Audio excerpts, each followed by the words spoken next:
প্রিয় শিক্ষার্থী, আজকে আমরা শিখব উচ্চারণ। দেখো, আমরা বোর্ডে কিছু শব্দ লিখে রেখেছি, আর এখানে লিখছি যুক্ত অক্ষর এর উচ্চারণ। তাহলে যুক্ত অক্ষরে এর উচ্চারণটা আমরা কিভাবে করব? দেখো, এখানে বোর্ডে আমি 7টা শব্দ লিখছি। এই শব্দগুলোর উচ্চারণগুলো কিভাবে হবে? দেখো, ক্ষমা, এটার উচ্চারণ হবে খ, ক্ষমা। ক্ষতি, ক্ষতি। হি, হীন। ও, ঋক্ষা,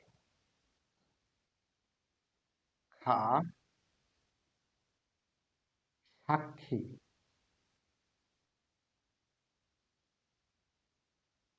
সাক্ষী। শিক্ষক,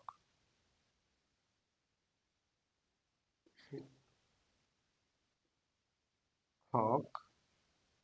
লক্ষণ,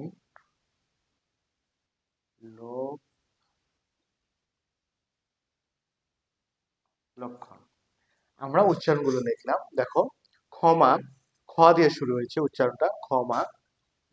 যুক্তাক্ষর প্রথমে যেগুলো আছে সেগুলো দেখো উচ্চারণটা কি দিয়ে শুরু হয়েছে? খ দিয়ে শুরু হয়েছে। আর যুক্তাক্ষর মাঝখানে আছে, আবার কি শেষে আছে। মাঝখানে এবং শেষে থাকলে দেখো ক এবং খ। এখানেও দেখো পরীক্ষা, পরীক্ষা ক খ আছে। তারপর সাক্ষী, ক খ আছে।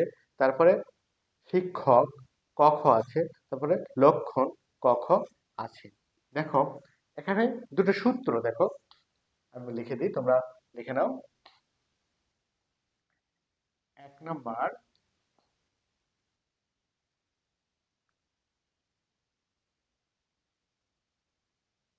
শব্দের, শব্দের শুরুতে যুক্ত অক্ষর এর উচ্চারণ, উচ্চারণ খ এর মতো হবে। 2 নাম্বার, শব্দের মাঝে বা শেষে যুক্ত অক্ষর এর উচ্চারণ ক খ এর মতো হবে।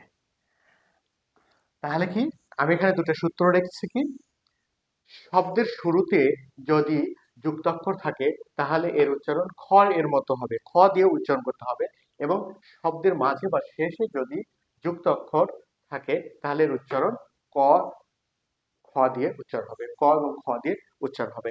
এখানে আমরা যে শব্দগুলো লিখেছি দেখো, শব্দের শুরুতে যে যুক্তাক্ষর সেখানে খ দিয়ে উচ্চারণ হয়েছে, শব্দের মাঝে এবং শেষে যে যুক্ত অক্ষরগুলো আছে সেগুলো ক খ দিয়ে উচ্চারণ হয়েছে।